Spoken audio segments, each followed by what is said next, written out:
Hello students. आज class +2 unit number 1 electrostatics के lecture number 38 में हमारा टॉपिक है line integral of electric field.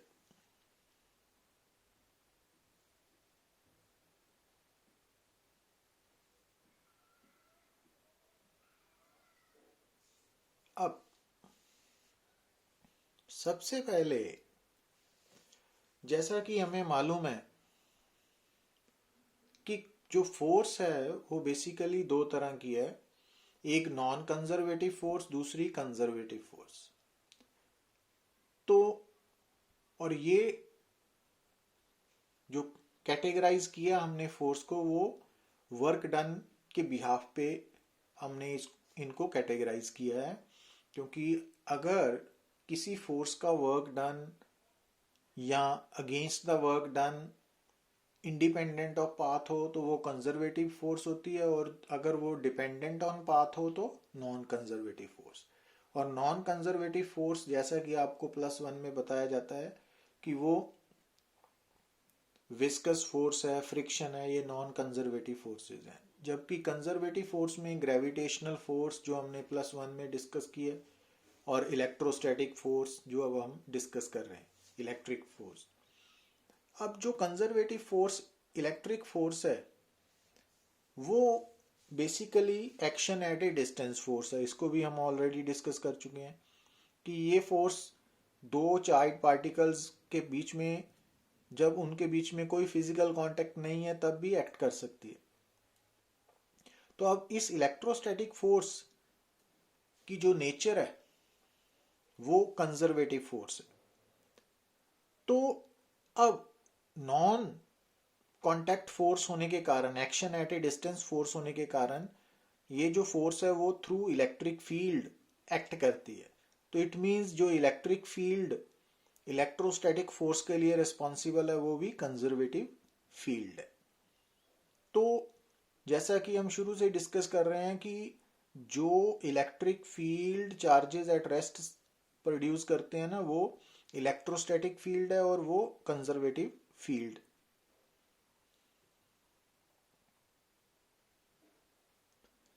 और एक बात और जो आपने माइंड में रखनी है कि जब भी, क्योंकि जैसा कि हमने +1 में आपसे डिस्कस करते हैं कि in physics work is always done by force. तो अगर वो फोर्स कंजर्वेटिव फोर्स है तो कंजर्वेटिव फोर्स का जो वर्क डन है, WC, C फॉर कंजर्वेटिव, वो क्या करेगा कि सिस्टम की पोटेंशियल एनर्जी को चेंज करेगा। और उन दोनों का आपस में क्या रिलेशन होगा? Work done by conservative force is equal to negative of the change in potential energy of the system. और change in potential energy final minus initial potential energy होती है। तो इट मीन्स जो work done by conservative force है वो initial potential energy minus final potential energy. और यहाँ एक बात और माइंड में रखनी है कि अगर ये कंजर्वेटिव फोर्स इलेक्ट्रिक फोर्स है तो work done by electric force is equal to change in negative of change in electric potential energy. तो अगर WC है work done by electric force, तो माइनस डेल्टा यू में डेल्टा यू क्या है? Change in electric potential energy. और अगर WC है work done by gravitational force, जैसा कि +1 में पढ़ते हैं, तो माइनस डेल्टा यू में डेल्टा यू क्या होगा? Change in gravitational potential energy. तो इनके बारे में हम डिटेल में डिस्कस करेंगे फर्दर लेक्चर्स में। अब थोड़ा सा ध्यान रखना कि WA क्या है? Work done bye external agent against the conservative force यहाँ पे। और work done against the conservative force कैसे निकालोगे? जो work done by the conservative force है उसकी जितनी भी वैल्यू आई है उसको नेगेटिव साइन से मल्टीप्लाई कर देना। तो work done against the conservative force क्या है? Negative of the work done by the conservative force. तो it means work done against जो है वो चेंज इन पोटेंशियल एनर्जी के इक्वल है, final minus initial potential energies. अब इससे पहले कि हम नेक्स्ट टॉपिक के बारे में डिस्कस करें तो आपको ये बात माइंड में रखनी पड़ेगी कि जो इलेक्ट्रिक फील्ड है उस इलेक्ट्रिक फील्ड में जब कोई टेस्ट चार्ज मूव करेगा तो क्या होगा कि टेस्ट चार्ज के लिए वो इलेक्ट्रिक फील्ड जो है वो एक्सटर्नल इलेक्ट्रिक फील्ड है, तो वो टेस्ट चार्ज उस एक्सटर्नल इलेक्ट्रिक फील्ड के अंदर हर पॉइंट पे इलेक्ट्रिक फोर्स एक्सपीरियंस करेगा। तो अब अगर कोई test charge external electric field के अंदर मूव कर रहा है तो उस पर इलेक्ट्रिक फील्ड फोर्स भी एक्सर्ट कर रहा है और साथ में जो चार्ज है उसकी डिस्प्लेसमेंट भी हो रही है। तो इट मीन्स इस सिचुएशन में जो इलेक्ट्रिक फोर्स है वो वर्क डन करेगी। अब वो वर्क डन कैसे रिलेटेड है, किन क्वांटिटीज के साथ रिलेटेड है, तो उसके लिए सबसे पहले हम बात करने जा रहे हैं, हेडिंग है line integral of electric field. तो इसको समझने के लिए सबसे पहले आप यहाँ पे हम कंसिडर करते हैं कि एक इलेक्ट्रिक फील्ड है और इस इलेक्ट्रिक फील्ड के अंदर हमने टेस्ट चार्ज Q नॉट को from initial point A to final point B shift करना है along any arbitrary path। तो अगर हम किसी चार्ज को इलेक्ट्रिक फील्ड के अंदर, एक बात माइंड में रखनी है कि जिस इलेक्ट्रिक फील्ड की हम बात कर रहे हैं वो कंजर्वेटिव इलेक्ट्रिक फील्ड है, तो ये बार बार बोल रहा हूं और ये क्लैरिटी माइंड में रहनी चाहिए। तो अगर किसी भी टेस्ट चार्ज Q नॉट को हमने इलेक्ट्रिक फील्ड के अंदर एक पॉइंट से दूसरे पॉइंट शिफ्ट करना है, से A टू B, तो कितना वर्क डन करना पड़ेगा। अब देखिए, जब हम सिंपली क्वेश्चन पूछते हैं कैलकुलेट द वर्क डन, तो उस केस में यहां हमारा मीनिंग क्या है, work done against the electric force. तो जब आपसे पूछा जाएगा calculate work done by the electric force, वो क्लियर है, बट जब सिंपली पूछा जाए work done, then it means work done against the electric force, तो बाय एक्सटर्नल एजेंट करेगा। अब इस डायग्राम के अकॉर्डिंगली जब Q naught charge, test charge, point A से पॉइंट B की तरफ जा रहा है, तो suppose at any point P, जब वो P पॉइंट से निकल रहा है, पास हो रहा है, तो मान लो P पॉइंट पे जो इलेक्ट्रिक फील्ड इंटेंसिटी है वो E वेक्टर है। अब जब हर पॉइंट पे, जिस रास्ते पे चार्ज मूव कर रहा है उस रास्ते के हर पॉइंट पे इलेक्ट्रिक फील्ड इंटेंसिटी एग्जिस्ट कर रही है, तो हमने एक आर्बिट्रेरी पॉइंट चूज कर लिया P, वहां पे इलेक्ट्रिक फील्ड इंटेंसिटी है E वेक्टर। अब ये टेस्ट चार्ज इस इंटेंसिटी के कारण इलेक्ट्रिक फोर्स एक्सपीरियंस करेगा, Fe is equal to Q naught E, equation number 1। अब अगर हम ये मान लें कि ये चार्ज P पॉइंट से स्लाइटली शिफ्ट हुआ है, स्लाइटली, थोड़ा सा ही शिफ्ट हुआ है P पॉइंट से, मतलब P टू S शिफ्ट हुआ है और P और S के बीच में इसकी डिस्प्लेसमेंट है वेरी स्मॉल dl वेक्टर। तो P से S तक आते हुए small work done by electric force कितना होगा, dWe is equal to electric force dot dl vector. अब Fe की वैल्यू इक्वेशन नंबर 1 से सब्स्टिट्यूट कर दी,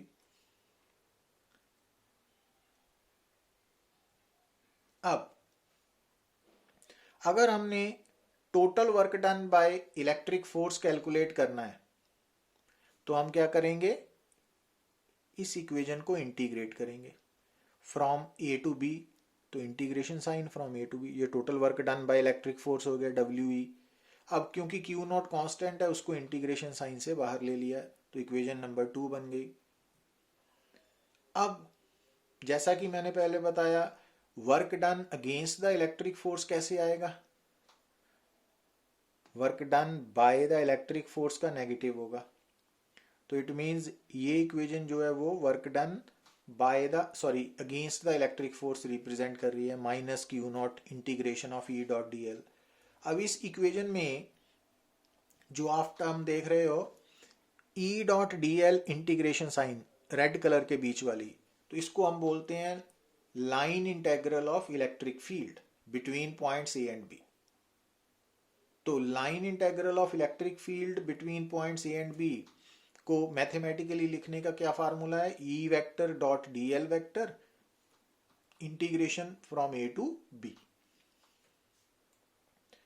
अब line integral of electric field between 2 points A and B किसके बराबर है, negative of work done against the electric force per unit charge. तो एक्चुअली अगर आप इलेक्ट्रिक फील्ड के अंदर कोई दो पॉइंट्स के बीच में ए एंड बी, जैसा कि यहाँ इस आर्टिकल में किया, अगर हम टेस्ट चार्ज क्यू नॉट को शिफ्ट करते हैं तो ए एंड बी के बीच में line integral of electric field क्या होगा, negative of the work done against the electric force per unit charge. अब क्योंकि वर्क डन चार्ज दोनों ही स्केलर क्वांटिटीज हैं, तो it means line integral of electric field scalar quantity है। SI unit इसका क्या आएगा, वर्क डन जूल है, चार्ज कूलम है, जूल पर कूलम है। और क्योंकि line integral dot product of electric field intensity and displacement DL vector है, तो dot product positive negative zero हो सकता है, तो इट मींस जो line integral of electric field है वो पॉजिटिव नेगेटिव जीरो आ सकता है। तो line integral of electric field between any two points in the electric field किसके बराबर है, negative of the work done against the electric force per unit test charge to move the charge from A to B. अब इस बात को हम further numericals में deeply explain करेंगे, तो एज सच आपने इसको याद रखना है। अब जैसा कि आप जानते हो कि एक्चुअली जितने भी कंजर्वेटिव फील्ड्स हैं उनके बिहेवियर को डिस्क्राइब करने के लिए हमारे पास एक स्केलर क्वांटिटी होती है जिसको हम पोटेंशियल बोलते हैं। तो जैसा कि ग्रेविटेशनल फील्ड के अंदर उसको हम बोलते हैं ग्रेविटेशनल पोटेंशियल, और इलेक्ट्रिक फील्ड में उसको बोलते हैं इलेक्ट्रिक पोटेंशियल। अब जो इलेक्ट्रिक पोटेंशियल है उसकी वैल्यू किसी भी पॉइंट के ऊपर कितनी होगी वो एक्चुअली डिपेंड करेगा रेफरेंस लेवल पे, कि हमने किस पॉइंट को रेफरेंस पॉइंट सिलेक्ट किया है। Reference point means zero level point, zero point. तो नॉर्मली अगर हम इलेक्ट्रिक पोटेंशियल को डिफाइन करने की बात करें तो नॉर्मली हम क्या करते हैं कि इन्फिनिटी को हम जीरो लेवल पोटेंशियल मानते हैं। तो अगर इन्फिनिटी को हमने जीरो लेवल पोटेंशियल मान लिया तो इलेक्ट्रिक फील्ड के अंदर किसी भी पॉइंट का पोटेंशियल कैसे निकलेगा, तो इन्फिनिटी से जिस पॉइंट पे इलेक्ट्रिक पोटेंशियल निकालना है उस पॉइंट तक हम एक टेस्ट चार्ज को शिफ्ट करेंगे, और उस टेस्ट चार्ज को मान लो infinity to given point P तक शिफ्ट करने में हमें कितना वर्क डन करना पड़ा। जब हम बोलते हैं वर्क डन करने में हमें, तो इट मींस वो अगेंस्ट द इलेक्ट्रिक फोर्स है। तो हेयर डब्ल्यू क्या है, work done against the electric force to shift the charge from test charge from infinity to given point. तो जितना वर्क डन करना पड़ा, अगर आप उस वर्क डन को टेस्ट चार्ज के साथ डिवाइड कर दो तो वो उस गिवन पॉइंट पर आपको इलेक्ट्रिक पोटेंशियल की वैल्यू मिलेगी। और इलेक्ट्रिक पोटेंशियल क्योंकि work done per unit charge है तो स्केलर क्वांटिटी है, अगेन पॉजिटिव नेगेटिव जीरो हो सकता है, और इसका एसआई यूनिट क्या है, वोल्ट। और 1 वोल्ट की वैल्यू क्योंकि वर्क ओवर चार्ज है ना, तो 1 जूल पर कूलम के इक्वल है, ये याद रखना आपने। तो इलेक्ट्रिक पोटेंशियल के फार्मूला में work done per unit charge में जो वर्क डन है वो अगेंस्ट द इलेक्ट्रिक फोर्स है, ये याद रखना जरूरी है। अब जो इलेक्ट्रिक पोटेंशियल डिफरेंस है इसका कंसर्न इलेक्ट्रिक फील्ड के अंदर 2 पॉइंट्स के साथ है।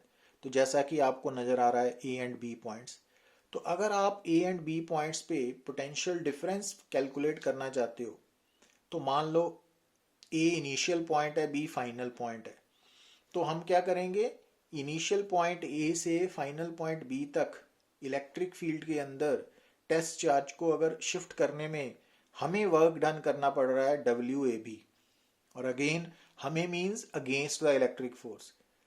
तो जितना work done against the electric force करना पड़ेगा टेस्ट चार्ज को ए टू बी शिफ्ट करने में, तो वो work done per unit test charge को हम बोलेंगे ए एंड बी के बीच में पोटेंशियल डिफरेंस। अब क्योंकि बी फाइनल है और ए इनिशियल है तो V B minus V A is equal to this one.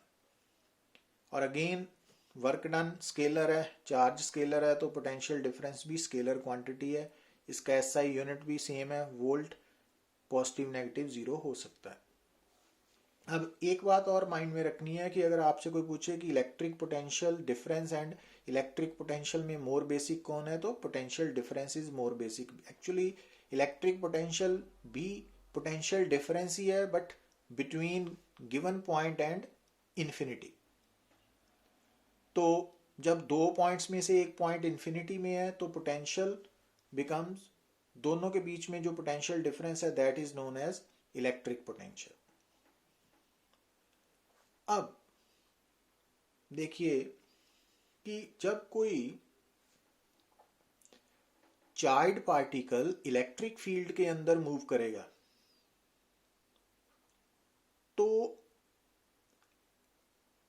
अगर आपको initial point and final points के बीच में पोटेंशियल डिफरेंस गिवन है, जैसा आप देख रहे हो स्टेटमेंट में, if 20 joule of work has to be done to move an electric charge of 4 coulomb from point where potential is 10 volt to another point where potential is V volt, find the value of V।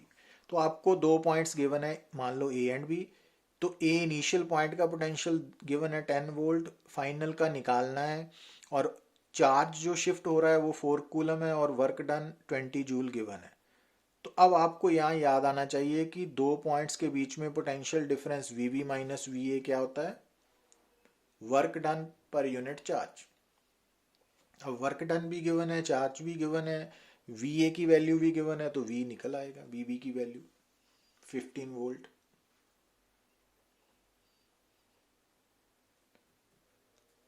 Numerical number 2, if 10 joule of work is to be done in moving a charge of minus 200 coulomb from A to B, which of the 2 points is at higher potential। Again कि A का potential मान लिया VA है, B का VB है, और A to B charge minus 200 coulomb को shift करने में कितना वर्क डन करना पड़ा, वो गिवन है 10 जूल। तो पोटेंशियल डिफरेंस का formula in terms of work done per unit charge लिखा, वैल्यू सब्स्टिट्यूट की, तो V B minus V A आ गया माइनस 0.05 वोल्ट। अब जो डिफरेंस माइनस का मीनिंग है कि वी ए की वैल्यू वी बी से ज्यादा है, it means V A higher potential पे है। अब न्यूमेरिकल नंबर 3 में देखिए, an electron is transferred from point A having potential plus 3 volt to point B having potential minus 5 volt. Calculate the work done to move the electron from A to B. Also calculate the work done by the electric field. तो आप इस numerical में 2 work done है, एक work done against है, दूसरा work done bye है। तो अब ए पॉइंट का पोटेंशियल इनिशियल का गिवन है +3 वोल्ट, बी का -5 वोल्ट, चार्ज इलेक्ट्रॉन है तो -E।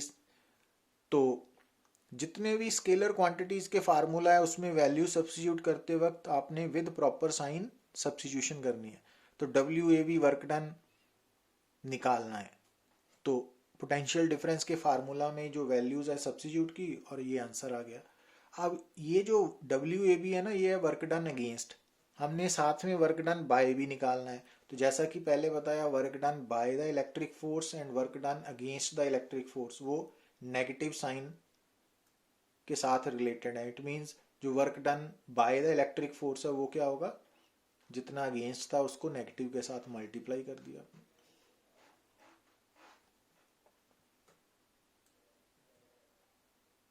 अच्छा, अब ये बात आपने माइंड में रखनी है कि देखो, इलेक्ट्रिक फील्ड के अंदर अगर आप किसी भी चार्ज को from point A to B shift करते हो, तो एक तो आप वर्क डन कैलकुलेट कर सकते हो इन terms of electric field, line integral of electric field की टर्म में, जैसा कि हमने पहले आर्टिकल में डिस्कस किया था। तो ये याद आना चाहिए ना इक्वेशन। तो किसी भी चार्ज को Q0 को अगर आप इलेक्ट्रिक फील्ड के अंदर A टू B शिफ्ट करते हो और आपको इलेक्ट्रिक फील्ड इंटेंसिटी की वैल्यू नोन है, तो आप वर्क डन इस फार्मूला से निकाल सकते हो। और दूसरा कि अगर आपको A एंड B के potential difference VB minus VA वो वाला फार्मूला याद है, तो वो वर्क डन, तो वहां से भी वर्क डन निकल आएगा। वर्क डन क्या है, from A to B, charge into potential difference between that two points. अब अगर आप इक्वेशन 1 और 3 को इक्वेट करोगे तो potential difference between two points किसके बराबर आ गया, negative of the line integral. Means कि एक तो आप potential difference work done per unit charge से भी निकाल सकते हो, दूसरा आप work done negative of line integral से भी निकाल सकते हो। अब कैसे, देखिए, मान लो अगर आपको इलेक्ट्रिक फील्ड की वैल्यू उसके रेक्टेंगुलर कंपोनेंट्स की टर्म में गिवन है, EXI cap, EY J cap, EZ K cap, तो जो डिस्प्लेसमेंट है ना DL वेक्टर, उसको भी हमने components DXI cap, DY J cap plus DZ K cap में लिख लेना है। तो E वेक्टर डॉट DL का आंसर, डॉट प्रोडक्ट का आंसर ये आ गया, EX DX प्लस EY। तो ये तो आपको मालूम होना चाहिए डॉट प्रोडक्ट है। तो अब अगर आप E डॉट DL की वैल्यू यहां सब्स्टिट्यूट करते हो तो VB माइनस VA क्या हो गया, माइनस दिस वन है ना। अब जो A पॉइंट है, अब हमने क्या करना है, इस इंटीग्रेशन को 3 पार्ट्स में डिवाइड कर दिया ना, फर्स्ट सेकंड थर्ड। अब फर्स्ट पार्ट की इंटीग्रेशन x के लिए है, तो A पॉइंट जो है ना उसके लिए x है x1, B के लिए x है x2, तो लिमिट्स आ गई x के लिए, y के लिए, z के लिए।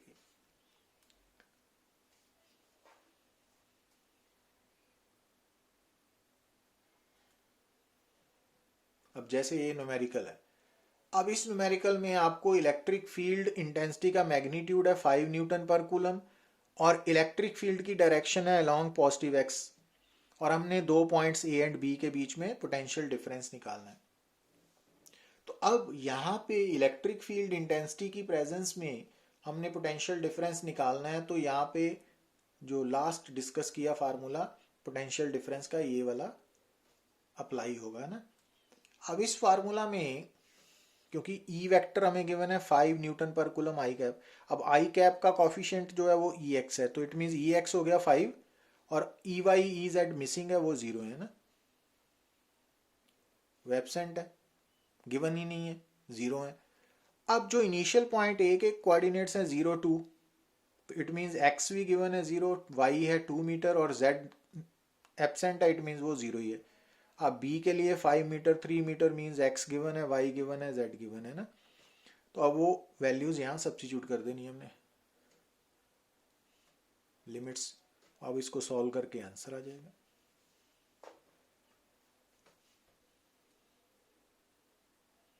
मींस दो पोटेंशियल डिफरेंस निकालने के वे आउट क्या है, एक work done per unit charge या दूसरा negative of the line integral. तो अब कौन सा फार्मूला कब लगेगा वो आपको याद रखना पड़ेगा। Thank you.